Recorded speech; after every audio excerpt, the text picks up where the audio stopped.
Well, guys, it was 10 years ago today that Mike Nolan was shot dead here in this parking lot of the Burger King. That happened down there, just a few steps away from here. Today we are going to hear from Mike Nolan, mom and dad. Please watch the video, share the video, and make this issue known everywhere. Bullets, gun violence, don't care if you are on the left, if you are on the right. Bullets only hurt. We talk about illegal guns on the hands of criminals. We are not talking about guns on the hands of people that are law-abiding citizens. We talk about specific illegal guns. So stay tuned for our interview that is coming out in less than a second. Well, guys, today is not a happy moment. It's not a happy interview, because right here where we are, 10 years ago, a young man, Mike Nolan, was fatally shot. I was right across the street when I saw Donna, Jimmy Nolan, and the kids arrive on the vehicle across from us. They ran, they were stopped momentarily, and they were notified of what was going on. Donna, gotten any better? No, it doesn't. It's not getting any better. You're talking 10 years. You know, still cry every day. The pain is still there. It never goes away. It doesn't get easier. I think as each milestone that happens in your life, and he's not there for it, it just hurts more. You know, and we've had some really good milestones. You know, my son James, my son Joe, my son Nick, all have turned out to be really remarkable young men, 4 beautiful grandchildren, you know. So it's hard, you know, it doesn't change. And when you think back to 2015, the laws that we had were a lot tougher and a lot stricter than what we have now. We've gone completely in the opposite direction from 2015. Now we're just allowing criminals to commit the crimes like Michael's every day. We see it, you report it, I read it in the paper. Today in the Post, it gives you about raise the age and how the numbers are climbing. These are young people that are committing crimes and there's no consequences for them. They're just keep getting out. I mean, in 2021, we were at 2,100. We're in 2025, and that's up to almost 6,000. That's a big percentage, you know? So it's tough, you know? I thank God, I really do. I thank God that I didn't have any of these laws when they were arrested, especially Nashon Hunter, because he was 17, but he was charged as an adult, because I probably would have killed him myself. I probably would have killed him myself if he would have been able to get the youthful offenders plea under, you know, raise the age and bail reform and all of that. Now, I saw a few articles that I believe you shared. Your son, James, Westchester County legislator, shared in regards to the person that might be released on parole. Demetrius Singh, yeah, the organizer. I always called him the organizer, yeah. Now, Demetrius Singh, all of them, they need to stay in jail. Personally, I would have loved to have seen maybe the RICO law. This way, they could have all been charged the same charges and all gotten the same consequences, 25 years. And then believe me, 25 years is not even enough for me. You know, everybody says, well, you know, you got justice, they're in jail. Okay, they're in jail. They get to eat, they get to sleep, they get to watch TV, they get to talk to their parents, they get visits, they get to play basketball. What does Michael get? Michael got a death sentence. And it's like I got sentenced to prison. You know, so much was taken from us. You know, I never got to see him play professional baseball. I never got to see him get married, have children. He's got nieces and nephews that he never got to meet. My one granddaughter, my little chicken nugget, I look at her and I see her personality and I say, wow, he would have been forget-it over her, you know, and vice versa. She would have been crazy about him. But that was all taken from us. He didn't get that. He never got the opportunities, you know. And I always said Michael did more in his 23 years than most men did, but he had so much more left to do, so much more left to accomplish, and it was just taken from him. And then being in jail, that doesn't give me justice. If that was the case, and they said, okay, listen, they're going to be sentenced, they're going to go to jail, but guess what? When you go home tonight, Michael's going to come home. Okay, no problem. But that's not. I still have to live every day. And I still, you know, you go places and it's a crowd, especially in Yonkers. You know, you go to maybe like the River Fest or, you know, McLean Avenue, the St. Patrick's Day Parade. And I find myself like looking in the crowd because, you know, I'll see Jimmy or I'll see Joe or I'll see Nick. So, and then you're always just saying, okay, he's going to pop up somewhere. You know, he's going to pop up with his big smile that he knew always, no matter what, could melt my heart. He's going to pop up. He's going to be there. But the reality of it is, I think the reality there is that he pops up. Yeah. You just don't see him. Where is that little? Oh yeah, where is it? Where is Where's that my feather? Oh. They always say This is the second time around that you come to this place and a white feather on the grass. and you find a white feather on the ground around here. Maybe he's watching you. No, I know. Maybe he's watching you from the place you cannot see, I cannot see. But he's telling you, Mom, I'm here. Mom, I'm here. Oh, I But I know. But you want him here. Yeah, no. You want him here. Jim wants him here. But look, unfortunately, actions of others affect our own personal lives. Yeah. Okay, in a terrible way. And what's make it even worse is that the penalties for those acts are not severe enough. No, and they've just, you know, if you think of, like I said, if you go back, I think it all started, it was what, 2019, right? They did the first version of Raise the Age, and that went from 17 down. And I guess our elected officials in Albany figured, wow, this is working out really great, so we're gonna make it 18. And then in 2020, we got bail reform. And everybody, you know, you hear the politicians say, oh, that has nothing to do with it. But when you look and you see it's the same people getting out for this, like, it's not until they actually take a life that now we want to keep them. And then it's, well, how did we get here? Well, we got here because when you got them the first time, there was no consequences.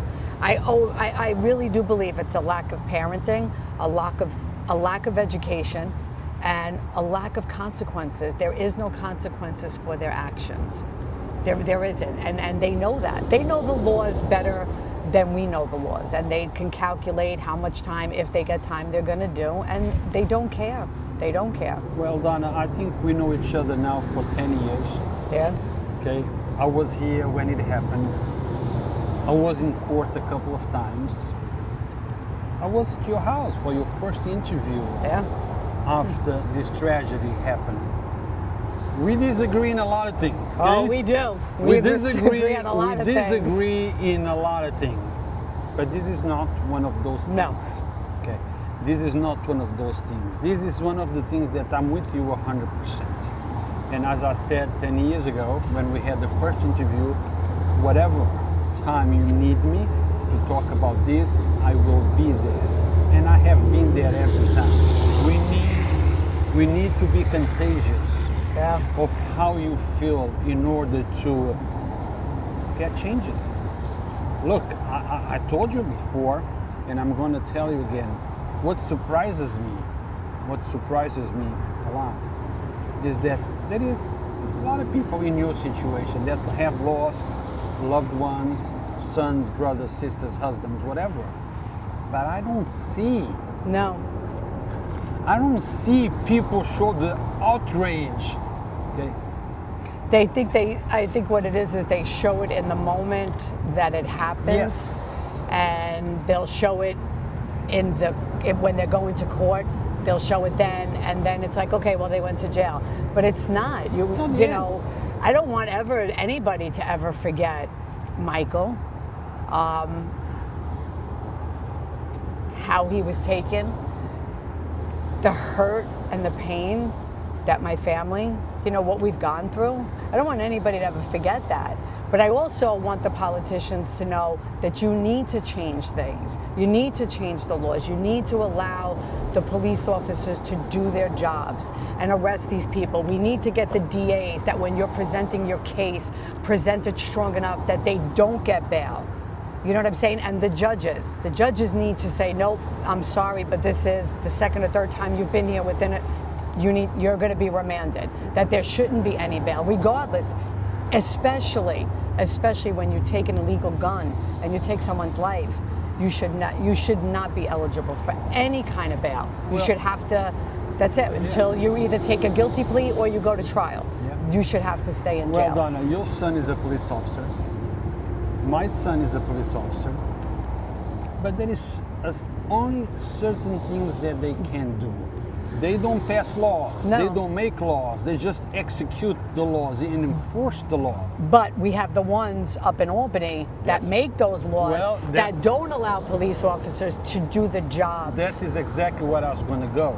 To do it so that, yes. Yeah, so that's exactly where I was going to go. If we are going to be upset, let's not be upset with those that have their hands tied in a way. I'm never upset at them. It's with those that make the laws in Albany. Discovery law.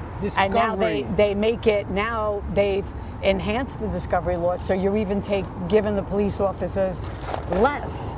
If we want to stop crime and we want to make our streets safe, give them every tool and everything that they need to keep these people off the streets. Why make it harder?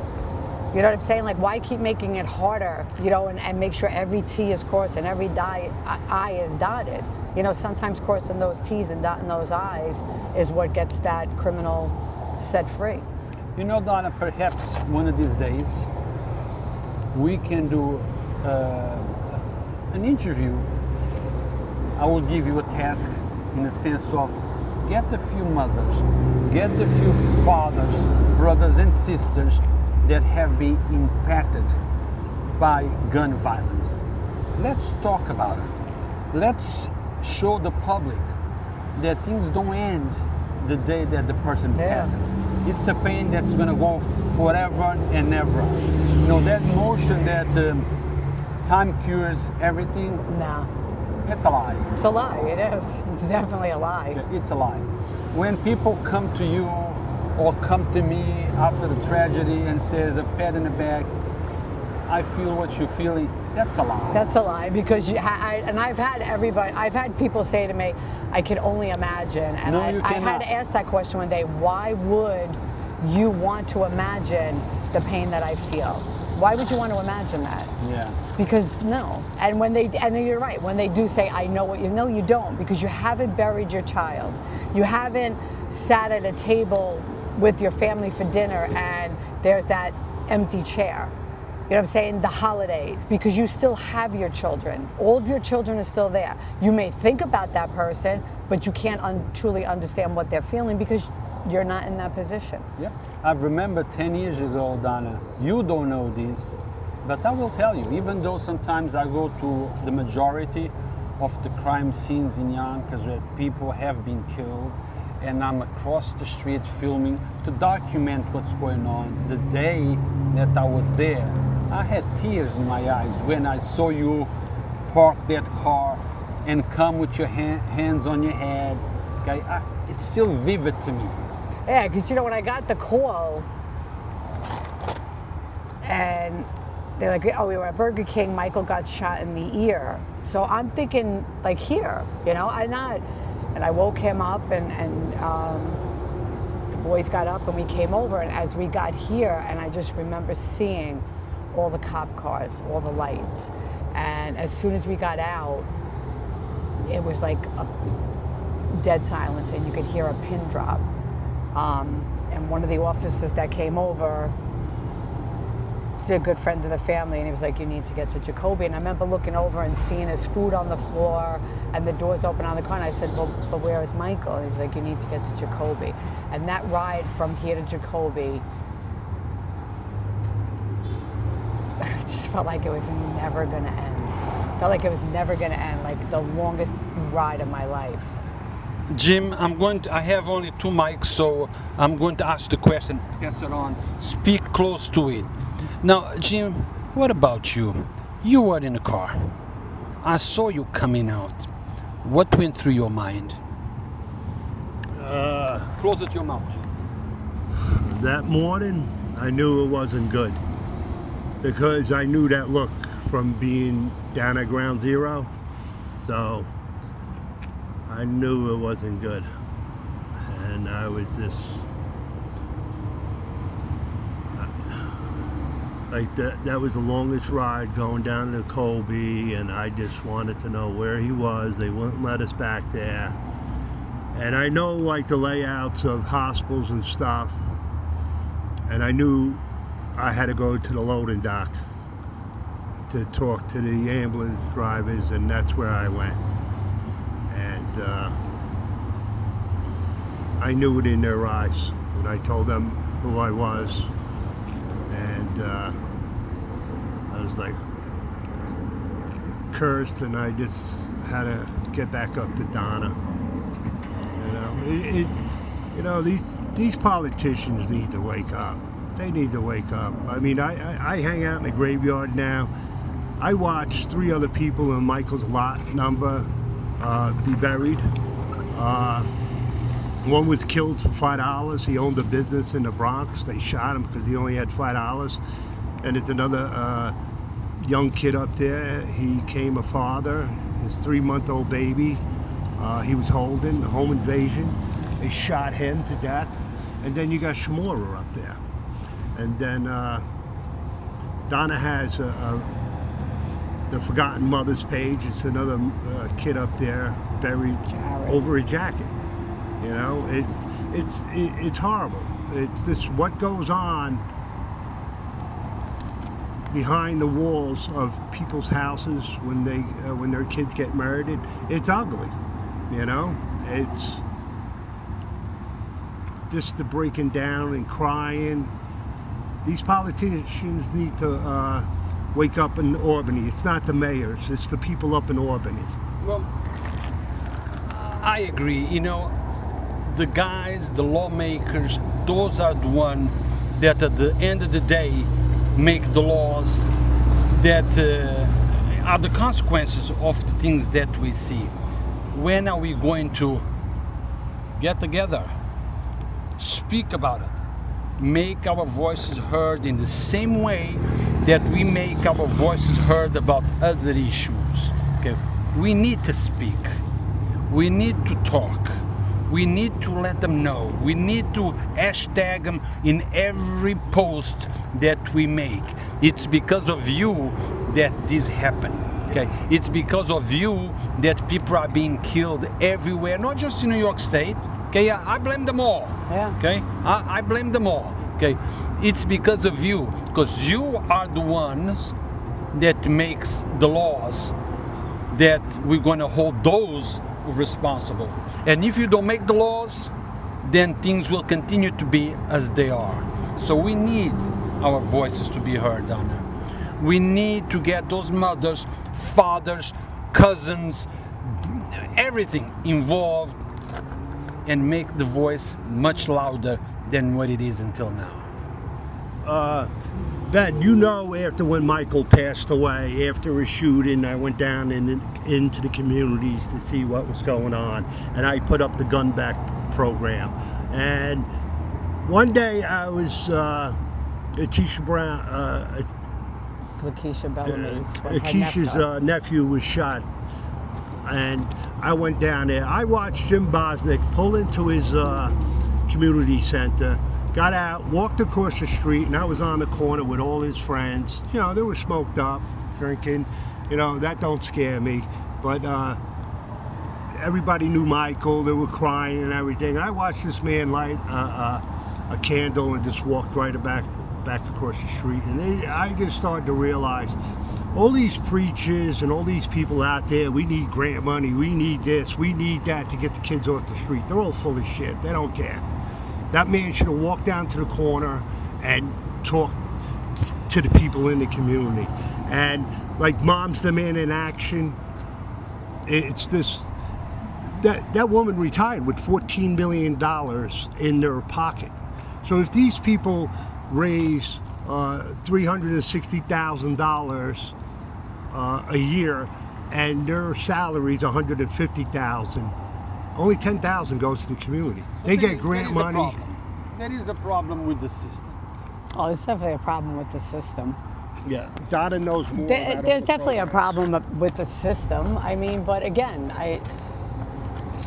these programs to try and, I just don't agree with the programs when they're out there about the illegal guns, because at the end of the day, you can keep getting this grant money, you could take the kids bowling, you could take them to a movie, you could take them here, but when they leave you... Look, sometimes, you know, I know that on my page, you there, we go back and forth, and I tell you, but Donna, where do those guns come from? Left or the right? Yeah, they come from both. Okay. I mean... Yeah, and I say, oh, they come from the right, you say they come from the left, but you know what? At the end of the day, they still come. I don't give a shit where they come from. Yeah. They still come. You break the law. Exactly. They still come. So the moment that you pick up that gun and you cause death or hurt somebody else, we don't give a shit where the gun came from. You're the one who pulled the trigger. We should have laws here to deal with the situation. If you want to go and sue where the gun came from, yeah, you can do that. But here we're going to deal with you. You're the one who did what you did. That's why you've been arrested. Yeah, but they always want to blame the gun, but it's not the gun, it's the person who has the gun. It's easier to get an illegal gun than it is to be a law-abiding citizen and get a regular gun. It's sad, it is. And all these programs that we have, with all these programs, see it right here. We still have an increase in juvenile crime. Right. And that's going to continue as long as we keep catering to them and treating them like they're babies. Again, when you leave your house and you take your gun with you, first of all, it's illegal, so you know right there it's wrong. And you know why you took it. And you know why you took it. And you're going to use it. So when you take it and you use it, then it shouldn't be where now you want to cry because now you're in trouble for it. Yeah, where the gun came from, which state you pick it up, exactly, should be secondary. It should be secondary. That's not, you know what I mean?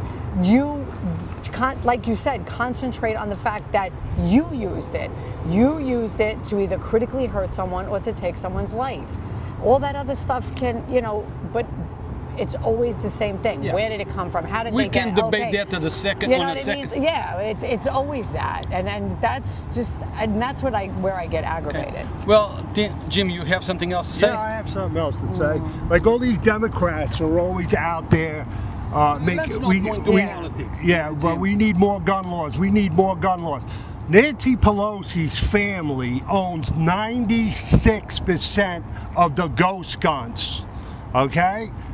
People look into that. 96% of Nancy Pelosi's family owns ghost guns. And it's another thing we bring up to the politicians all the time is, say if I had 10 guns, I'd drop dead. Cops don't have, those guns should be taken out of the house the day when I die by the cops. It doesn't happen. They leave the guns in the house. So anybody can get those guns. So that's another thing we bring up to these politicians. And they do nothing about it. They don't want to sit down and talk to us about make tougher gun laws. Now, we have a system already, the motor vehicles. If you want to sell a gun, you should be going down to the motor vehicles. We have a database already, and that's where the gun should be transferred. Not in Burger King or McDonald's or in your house.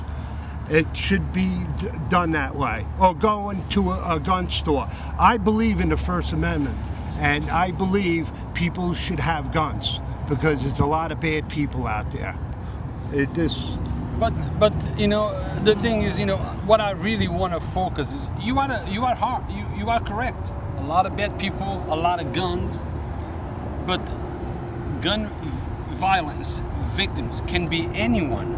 Could be left, it could be right, it could be center. I think what we need or we should be doing is focus. Whoever decides to get a gun, take someone's life. take somebody's life, hurt somebody, commits a violent crime, should be held accountable and responsible. No excuses, okay, who made the gun, where the gun came from. Yes, we should have laws to deal with those things, but when you shoot somebody, we're going to deal with that. You did it. And I don't know if people know this. If I had a gun and I wanted to shoot Ben and I aim it, Why you and gotta I use shot that him example? no, but I'm just saying, if I shot Ben in the shoulder, that's not attempted murder. That's an assault. That's how they're squashing the numbers. Well, guys, we have to conclude this interview. I don't know if Donna has anything that she wants to add. Anything else, Donna? Is there any programs in memory of Michael going on, anti-guns programs? Well, we still have the scholarship program going on. You know, Jimmy takes care of all of that. October 11th, there is a blood drive at Saunders in his memory, and I don't know what else we're going to actually be doing. You know, Jim's a little busy right now. Okay, So. well, when you do know, you let us know so we can post it. Because we always put the blood drive. Yeah. So if there is anything going on, you let us know and we post it. I will. Okay. Thank you, Ben. In disregarding our political differences, it's one thing that I always tell people, including her son. I tell him, you know, James, look at your mom, your dad, and I. Politically, we think that way, but we respect each other's point of view. We might disagree, which is healthy. We might disagree, but we respect each other. Well, at least I do, okay? At least I do. And we go on, and we've been having this friendly relationship for about 10 years. And as I said, I will always be there, whatever Donna needs me in regards to gun violence, and do whatever can be done to promote anti-gun violence. Thank you for watching. Now, guys, don't forget the magic of social media is by share the message. So share this video on your own platforms, send it to your other parents, show them a mother and a father that lost a child due to gun violence. Yes, 10 years ago it was Donna and Jim. We don't know who's going to be next week. Right? Oh, never know. Bullets have no name. Yeah, bullets have no name. We don't know who's going to be affected by this next week. Thank you for watching. Until next time. Thank you, Ben.